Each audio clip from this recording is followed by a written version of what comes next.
నమస్తే. ఈ ఎక్స్ప్లెయినర్కి స్వాగతం. ఈరోజు మనం ఆంధ్రప్రదేశ్లోని ఒక చిన్న గ్రామంలో జరిగిన అత్యంత భావోద్వేగభరితమైన ఒక నిజజీవిత కథను విశ్లేషిస్తున్నాం. అసలు కేవలం ఆస్తుల కోసం దురాశ వల్ల కుటుంబాలు ఎలా విడిపోతాయి, అలాగే కుటుంబ బంధాలకున్న అసలైన శక్తి ఏమిటి, ఇలాంటి ఎన్నో విషయాలను ఈ కథనం మనకు స్పష్టంగా చెబుతుంది. సరే, ఇక ఏమాత్రం ఆలస్యం చేయకుండా నేరుగా విషయంలోకి వెళ్దాం. ఒక్కసారి మాటను వినండి. డబ్బు పోతుంది కాని కుటుంబం పోతే మళ్ళీ దొరకదు బిడ్డలు. లక్ష్మమ్మ అనే ఒక తల్లి తన పిల్లలకు చెప్పిన ఈ మాట ఈరోజు మనం మాట్లాడుకోబోయే మొత్తం కథనానికి ఒక ఎమోషనల్ యాంకర్ అని చెప్పొచ్చు. భౌతిక సంపద కంటే కూడా మనుషులు, కుటుంబం ఎందుకు గొప్పదో ఆమె తన మాటల్లో చాలా లోతుగా చెప్పారు. మొదటి భాగం కుటుంబ పునాభి. అసలీ విషాదం వెనుక ఉన్న లోతులను అర్థం చేసుకోవాలంటే మనం మొదట్నుంచి చూడాలి. ఒక తండ్రి తన పిల్లల భవిష్యత్తు కోసం ఎంతటి భారాన్నైనా ఎలా మోస్తాడో చెప్పడానికి రామయ్య జీవితమే ఒక ఉదాహరణ. తన ఇద్దరు కొడుకులు రాజు, సురేష్లను ప్రయోజకులను చేయడానికి ఆయన తన జీవితాన్నే ధారపోశాడు.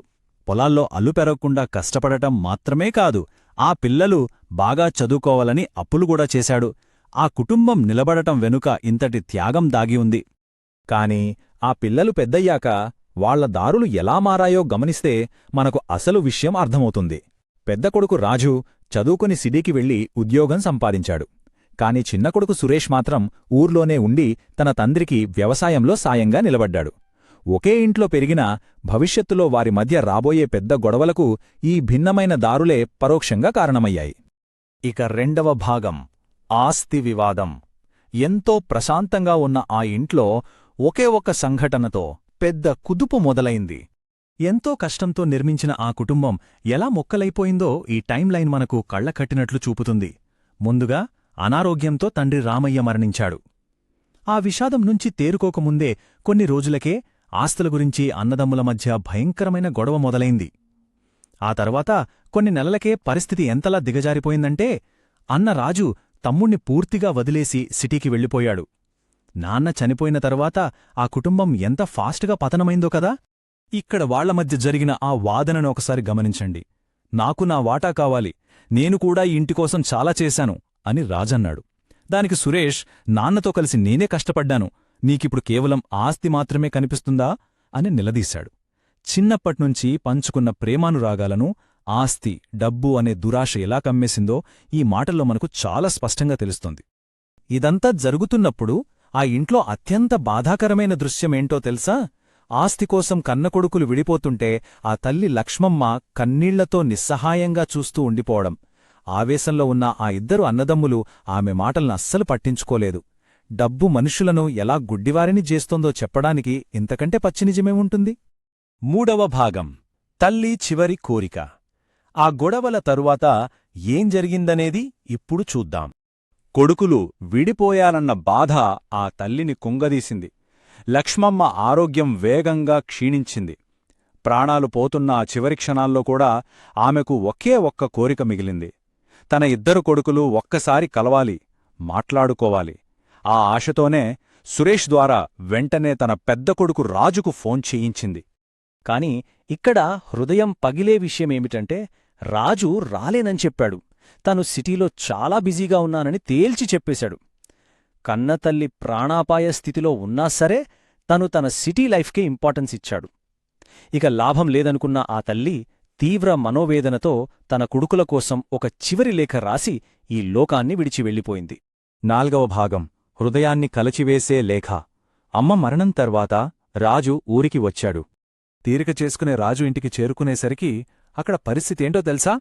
ఇల్లంతా భయంకరమైన నిశ్శబ్దం. గోడపై కేవలం పూలదండ వేసి ఉన్న తన తల్లి ఫోటో మాత్రమే ఉంది. అది చూసి గుండెలు పగిలేలా ఏడుస్తున్న రాజు చేతిలో సురేష్ ఒక మూసి ఉన్న కవర్ను పెట్టాడు. అది వాళ్లమ్మ రాసిన ఆఖరి మాటలు. ఆ లేఖలో ఆ తల్లి ఏం రాసిందో వింటే నిజంగా ఎవరైనా కంటతడి పెడతారు. నా బిడ్డలు, నేను చనిపోయిన తర్వాతైనా మీరిద్దరూ కలిసి ఉండండి, ఈ ఇల్లు మీ నాన్న కష్టంతో నిలిచింది అని ఆమె రాసింది. వాళ్ల నాన్న పడిన ఆ కష్టాన్ని, వాళ్ల కుటుంబానికి ఉన్న ఆ బలమైన పునాదిని ఆ తల్లి మళ్లీ తన లేఖ ద్వారా గుర్తుచేసింది. ఇంకా ఆ లేఖలో ఆమె సంపదను ఎలా నిర్వచించిందో చూడటం చాలా ఆసక్తికరం. కాని ప్రేమ లేకపోతే ఈ గోడలకి ఎలాంటి విలువ లేదు. మీ ఇద్దరూ కలిసుంటేనే నేను స్వర్గంలో ప్రశాంతంగా ఉంటాను అని ఆమె ముగించింది. భౌతికమైన ఆస్తిపాస్తులకు, ఇటుకలతో కట్టిన గోడలకు ఎలాంటి విలువలేదు, కుటుంబ సభ్యుల మధ్య ఉండే ప్రేమే అసలైన సంపద అని ఇది మనకు చాలా బలంగా బోధిస్తుంది. ఆ లేఖ చదవగానే రాజులోని కఠినత్వం, దురాశ అన్నీ పటాపంచలైపోయాయి.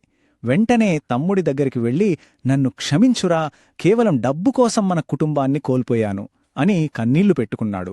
సురేష్ కూడా అన్నను గట్టిగా హత్తుకున్నాడు. చూశారా, ఆ ఒక్క లేఖ వారి మధ్య ఉన్న అడ్డుగోడలను బద్దలు కొట్టి ఆ ఇంటికి మళ్లీ ప్రేమను, కుటుంబాన్ని తీసుకువచ్చింది.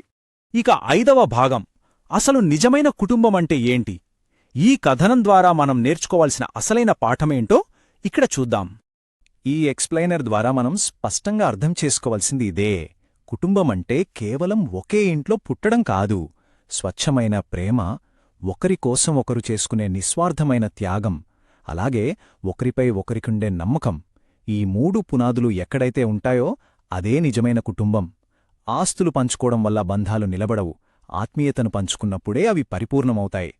ముగించే ముందు మీకందరికీ ఒక చిన్న ప్రశ్న: మనుషులను కోల్పోతే మనం సంపాదించే డబ్బు వాళ్లను మళ్లీ తీసుకురాగలదా? డబ్బును మనం ఎప్పుడైనా ఎలాగైనా సంపాదించవచ్చు, కాని ఒకసారి విడిపోయినా లేదా శాశ్వతంగా దూరమైన కుటుంబాన్ని ఎంత డబ్బు పోసినా మనం తిరిగి తీసుకురాలేం కదా. ఈ లాజిక్ ఆలోచిస్తే జీవితంలో మనం దేనికి విలువివ్వాలో అర్థమైపోతుంది. ఈ లోతైన ఆలోచనతో ఈనాటి మన ప్రయాణాన్ని ముగిద్దాం. మళ్ళీ మరో ఆసక్తికరమైన ఎక్స్ప్లెయినర్తో కలుద్దాం.